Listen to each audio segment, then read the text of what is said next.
శ్రీమాత్రే నమః. శ్రీ వారాహ్యై నమః. నమస్కారం అందరికీ కూడా భక్తులకి. ఈరోజు మనము అత్యంత రహస్యమైనటువంటి శక్తివంతమైనటువంటి దేవి ఆరాధనలో ఒకటైనటువంటి వారాహి నవరాత్రుల గురించి మనము తెలుసుకుందాం. ఈ నవరాత్రులు ఎందుకు ప్రత్యేకము, అసలు ఎవరు ఆరాధించాలి, ఏ నియమాలని పాటించాలి, శ్రీ విద్యా సాంప్రదాయాల్లో దీనికి ఉన్నటువంటి ప్రాముఖ్యత ఏమిటి అన్నిటినీ వివరంగా కూడా తెలుసుకుందాము. శ్రీమాత్రే నమః. వారాహి దేవి ఎవరు, ఈ యొక్క విషయాన్ని మనము ముందుగా తెలుసుకోవాలి. అసలు వారాహి అమ్మవారు ఎవరయా అంటే, వారాహి దేవి సప్త మాతృకలలో 5వ మాతృక ఈ యొక్క వారాహి దేవి. ఆమె శ్రీ లలితా త్రిపుర సుందరి దేవి సైన్యాధిపతి. అందుకే వారాహి అమ్మవారిని దండనాథ, దండిని, వర్తాళి, మహావారాహి అని కూడా పిలుస్తూ ఉంటారు. అయితే మనకు శ్రీ మహావిష్ణువు యొక్క అవతారాలలో ఒకటైనటువంటి వరాహావతారము యొక్క శక్తి రూపమే ఈ యొక్క వారాహి అమ్మవారు. భూదేవిని రక్షించినటువంటి వరాహస్వామి యొక్క దివ్య శక్తి జగత్తును రక్షించడానికి వారాహి రూపంగా వెలిసిందని ఆగమాలు చెప్తూ ఉన్నాయి. ఆమె భక్తుల జీవితాల్లో అడ్డంకులన్నిటినీ కూడా తొలగించి శత్రువుల నుండి రక్షించి ధైర్యాన్ని, విజయాన్ని, ఐశ్వర్యాన్ని ప్రసాదించుతుంది ఆ యొక్క వారాహిదేవి. మరి వారాహి నవరాత్రులు అంటే ఏమిటి అని చాలా మందికి సందేహం ఉంటుంది. మనకు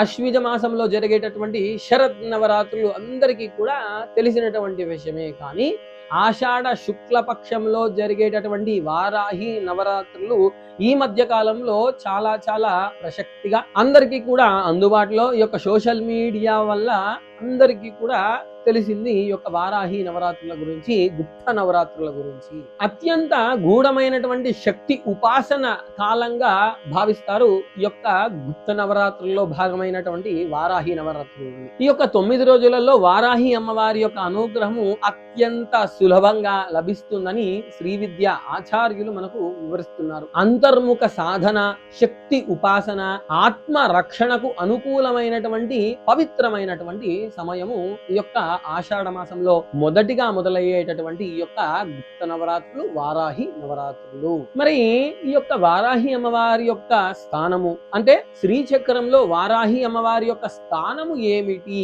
అయ్యా అంటే, శ్రీ విద్యా సాంప్రదాయంలో వారాహి అమ్మవారికి అత్యంత గౌరవప్రదమైనటువంటి స్థానం ఉన్నది.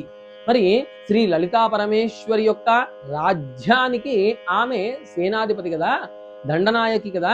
భండాసురుడితో జరిగినటువంటి మహాయుద్ధంలో దేవి సేనలను నడిపించి అసుర శక్తులను సంహరించినటువంటి మహావీర శక్తి యొక్క వారాహి మాత. లలితా సహస్రనామ భాష్యాలు, బ్రహ్మాండ పురాణంలోని లలితోపాఖ్యానంలో, తంత్రగామ సాంప్రదాయంలో వారాహి మహిమ విశేషంగా వివరించబడింది. మరి వారాహి అమ్మవారి యొక్క స్వరూపము ఏ విధంగా ఉంటుందయా అంటే, వారాహి దేవి వరాహ ముఖముతో ఉంటుంది. అది అందరికీ కూడా తెలిసిన విషయం. ఎందుకు అయ్యా అంటే, మనకు వరాహ స్వామిని తలుచుకుంటే వారాహి అమ్మవారు మనకు జ్ఞాపకము చేసుకోవచ్చు.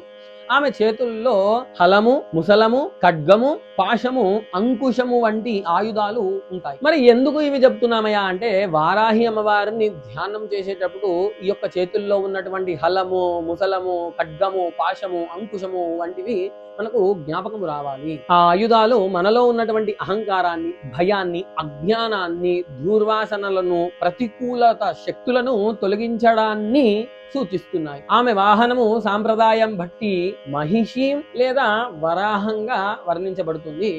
ఆమె వర్ణము సాధారణంగా నీలవర్ణంతో, రక్తవర్ణము లేదా శ్యామవర్ణంగాను ఉంటుందని ఆగమాల్లో వివరించబడుతుంది. మరి వారాహి నవరాత్రులలో ఆరాధన వల్ల కలిగేటటువంటి ఫలితాలు ఏమిటి స్వామి అంటే, మనకు క్షుణ్ణంగా నేను వివరిస్తాను, శ్రద్ధగా వినండి. శాస్త్రోక్తంగా భక్తి శ్రద్ధలతో ఆరాధిస్తే శత్రు భయము తొలగుతుంది. కోర్టు వ్యవహారాలలో ఏదైనా సమస్యలు ఉంటే ఆ భయాన్ని తొలగిస్తుంది. ఉద్యోగరీత్యా కానీ, వ్యాపార రీత్యా కానీ అడ్డంకులు ఏమున్నా కానీ ఆ తల్లి తీసివేస్తుంది.